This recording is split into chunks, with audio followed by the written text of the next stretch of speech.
Ben. What? I just love it. Okay, I was like, Taman. Heard that name. Haven't heard it in a while, actually. It brings up a lot. I grew up with Ben. Ben was the nicest human. you're somebody who always makes me smile. Anytime we were sledding or anything, he picked us up. Now I want an audience. Give me a second, okay? When I think about Ben, I think about Justin Bieber, and that's kind of strange and wonderful at the same time. This is my brother, my twin brother Ben, and I would say that he's one of my best friends. Really? Yeah. Hi, Ben, my love of my life, and we got married today. It is 10/12, and I love you so much, and I can't wait to be with you forever, and we're gonna have so much fun. We're gonna drive all over, and we're gonna eat food, and we're gonna cry, and I will die first. I've had so many labels throughout my life. And it's always made me wonder, what do people think of me? The last thing I want to do is scare anybody. So I made this film to ask, are you afraid? Or what am I really afraid of?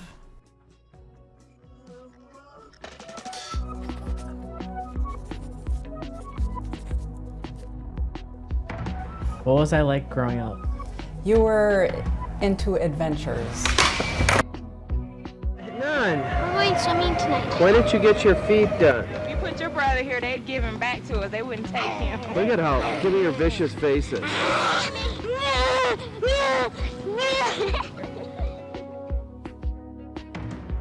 It seemed like you were very intelligent right away, in even Johnny, how do you like your your style dollhouse? of play Can you get us something? and creative. Hannah, I knew look. that early on. Look at me. Who's sleeping in that bed? Check for mail.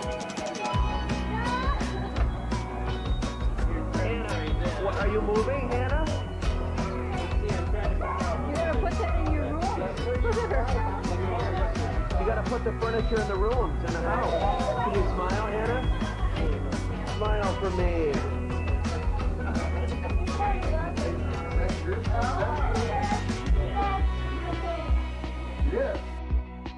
The first thing I said when they told me I had schizophrenia was, but I can't draw or paint. As if without some genius ability, it meant I couldn't have it. The first time I was diagnosed with schizophrenia was actually 2 years after I had been experiencing psychosis at all. It took that long because I was using drugs, and they don't really want to give you a diagnosis until you're sober. So I got sober about 9 months, and they gave me the diagnosis of schizophrenia. I didn't know it was coming. I think my mom did.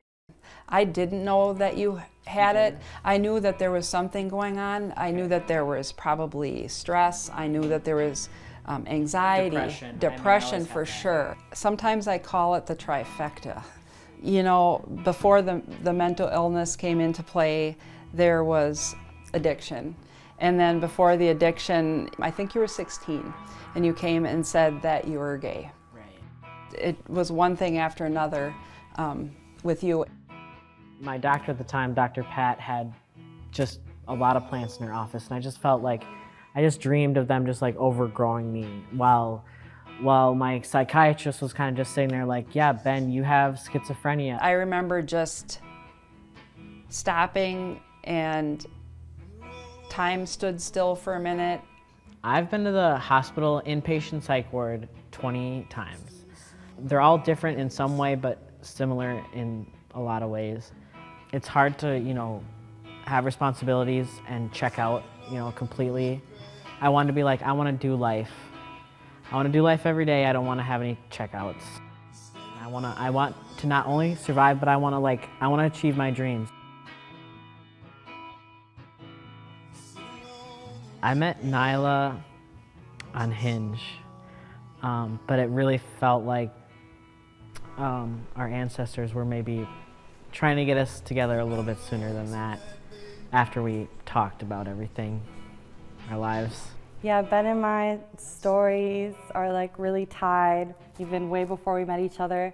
My grandparents lived in Chippewa Falls near his great-grandma's house, and there was this water tower as a kid that like I always biked to, and that he has memories at, me and my cousins, and he and his siblings.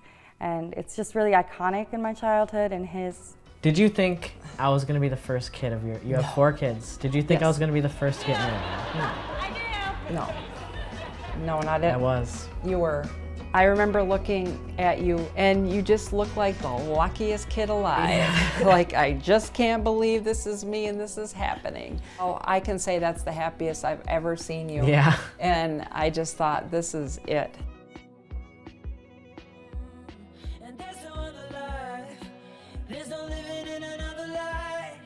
There's nothing special about you. That means anything is possible. I was off my medications probably the first 6 months dating Nyla, and I like totally lied about it. At a certain point, I wasn't functioning in a way that was contingent to having a healthy lifestyle. Because he was starting to like, you know, feel some symptoms and stuff, and it was something he wanted to make me aware of. I was really happy that he told me. It was definitely clear from the way he told me, where it was like he was trying to take care of himself and like have someone be looking out for him. I'm gonna see my new doctor today. It's July 7th.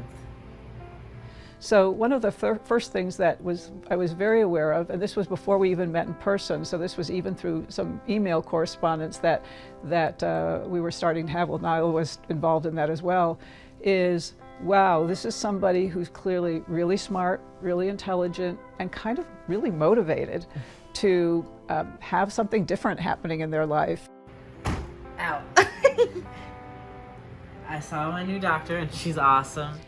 And so I would say, rather than a diagnosis, what I was struck by is that you had all these attributes that indicated to me that if we were just patient together and really joined forces together, we would find a pathway for you that worked. And we did, I would say. Yeah. You know, just so many appointments all the time, and this one, you know, I definitely saw you're less frustrated, and she was definitely listening to you, and I think she really cares about you. Like, she moved up this appointment for you. For like months and months. And she's like the head of everything, and she wants to see you. And I just like how she talked to you, you know, like you've already, I'm sure you've experienced this, yeah, but let me hear about it. But there was a little part of me that went, this person has also had a really rough time of things up to now. Yeah. You'd had multiple hospitalizations, some of them for quite serious suicidal ideation and gestures. You were obviously had been spending a lot of time casting around for who am I, how do I fit in the world, what kind of interactions do I want with people. So there were also some things that had me kind of a little bit on the worried side. Yeah. I was worried about volatility. In particular, I was worried about suicidality, potentially. But for me, the strengths that you had, the multiple strengths, far outweighed those pieces. But I would be lying if I said that wasn't there. Oh, interesting. You know, yeah. You know, I wondered if you were one of those kinds of people where, you know, on a Friday afternoon, I'd be getting the phone call. Oh, yes. You know? And I was that kind of person. You know, I had been. When you're I feel like mental illness, you have to constantly come out about it. In a similar way that sometimes we have to come out as being queer, as being trans. All the iterations of coming out, you have done on the outside with ease. Because I know the tea. I know on the inside, behind the scenes, it is not easy. There's a lot of trial and error. There's a lot of like a prayer and a whisper and a cross of the fingers. And that's what you got behind the scenes. But yeah, you come out every day.